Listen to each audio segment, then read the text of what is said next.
Hello friends, welcome in ideal coaching centre. आप सभी का बहुत बहुत स्वागत है इस आइडियल कोचिंग सेंटर में।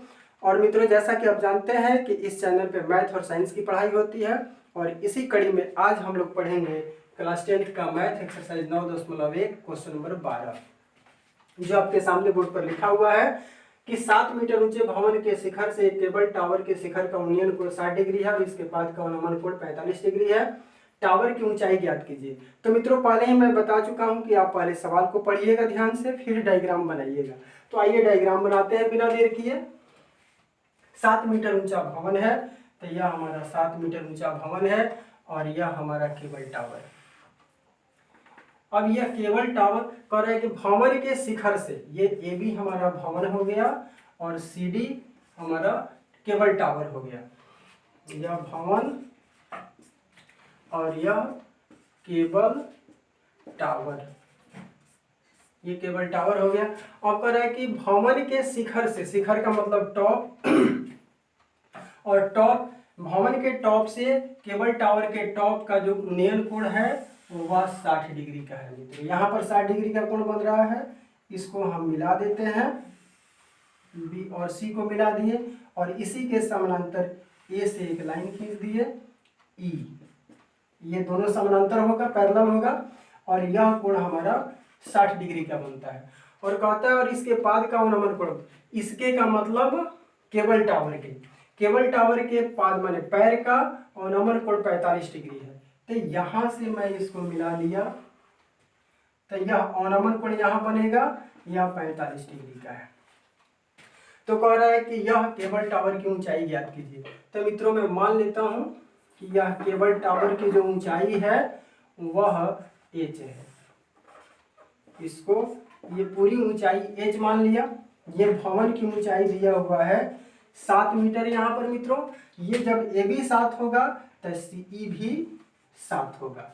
अब आइए इसको भाषा में लिख लेते हैं कि माना कि ए बी बराबर भवन की ऊंचाई बराबर 7 मीटर और सी डी बराबर केबल टावर की ऊंचाई बराबर h। अब चूंकि सीई जो होगा मित्रों, यह सीई, यह चूंकि दोनों पैरेलल लाइन है एई और बीसी, तो जितना सीई जो होगा वह ए बी के बराबर होगा। तो यहाँ लिख सकते हैं सी बराबर ए बी बराबर 7 मीटर। तो अब ये 7 मीटर है और सी डी को हम h माने हुए हैं यहाँ पर। तो ये पूरा h है और ये 7 है इतना। तो ये कितना होगा, तो पूरा में से, पूरा या सी डी में से सी को घटा देंगे तो ये हमारा निकलेगा h माइनस 7। तो यहाँ हम लिख सकते हैं तथा सी ई डी बराबर हो जाएगा सी डी माइनस सी ई बराबर h माइनस 7। ये निकल गया। अब यहाँ लिख लेते हैं θ1 बराबर 45 डिग्री और तथा θ2 बराबर 60 डिग्री। अब मित्रों, ये डायग्राम से संबंधित सारी बातों को हमने लिख दिया है। अब आइए यहाँ पर सवाल को सॉल्व करते हैं। तो अब यहाँ पर हम देख रहे हैं कि यह जो कोण बनेगा, यह चूंकि पैरेलल लाइन है तो यहाँ 90 का कोण बनेगा और यह भी पैरेलल लाइन है, तो यह जो कोण बनेगा मित्रों यहाँ पर, यह भी 90 डिग्री का कोण बनेगा। तो अब समकोण त्रिभुज हम लेंगे ए ई सी। तो अब समकोण त्रिभुज, यहां से मैं लिख रहा हूं,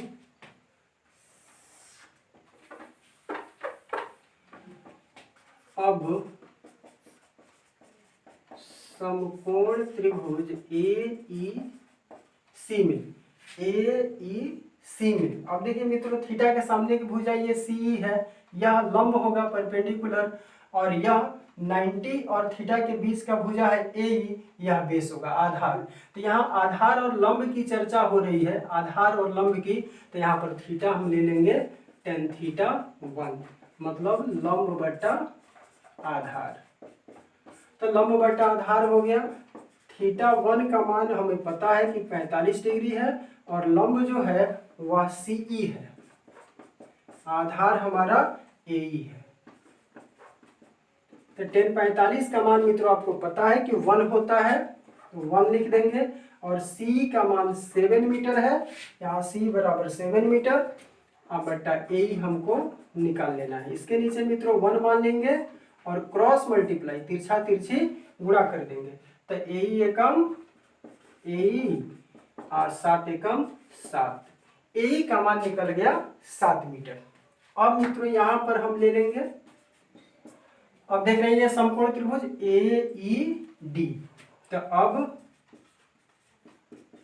समकोण त्रिभुज AED में, तो AED में देखिए, तो ये थीटा के सामने की भुजा यह लंब है और यह AE आधार है।